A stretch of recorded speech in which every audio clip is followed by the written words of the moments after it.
अंधी का बेटा। एक कस्बे में एक विधवा अंधी औरत रहती थी। उसका एक बेटा था जिसके पालन पोषण की सारी जिम्मेदारी उसके कंधों पर थी। वह अपने बेटे को पढ़ा लिखा कर एक बहुत बड़ा आदमी बनाना चाहती थी, इसलिए उसने उसका दाखिला कस्बे के सबसे अच्छे स्कूल में किया। वह दिन रात मेहनत करती ताकि बेटे की स्कूल की फीस दे सके। लड़के के स्कूल के बच्चे उसकी माँ के बारे में जानते थे, वह सब उसे अंधी का बेटा कहकर चिढ़ाते थे। लड़का इससे बहुत परेशान था, उसे अपनी माँ पर शर्म आने लगी थी। वह उसके साथ कहीं भी आने जाने से कतराने लगा था।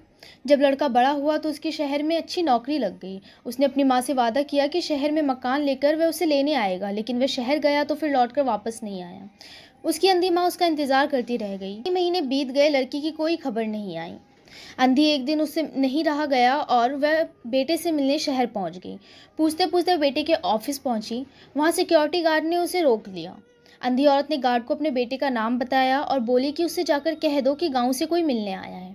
गार्ड ने जाकर उसके बेटे को बताया। बेटे ने ऑफिस की खिड़की से देखा तो उसे अपनी माँ गेट के बाहर खड़ी नजर आई।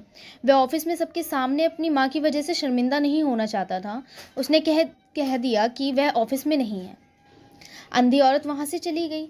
शाम को वह लड़का ऑफिस से घर जाने के लिए निकला। रास्ते में एक जगह काफी भीड़ जमा थी। वह अपनी गाड़ी रोककर भीड़ के पास पहुंचा और तो बीच सड़क में अपनी माँ को मारा पाया।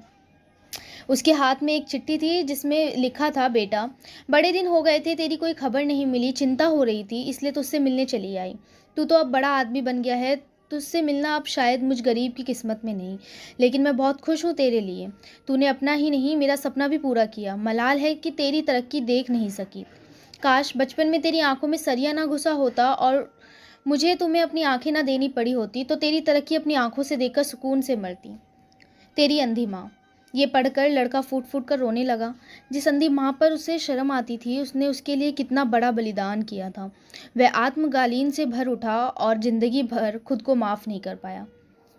दोस्तों, माता पिता अपने बच्चों के लिए अपना सर्वस्व निछावर कर देते हैं, उनका हमेशा सम्मान करना चाहिए। दोस्तों, अगर ये स्टोरी आपको हमारी पसंद आई हो तो हमारे चैनल को सब्सक्राइब, लाइक्स, कमेंट, शेयर जरूर करें। Thank you.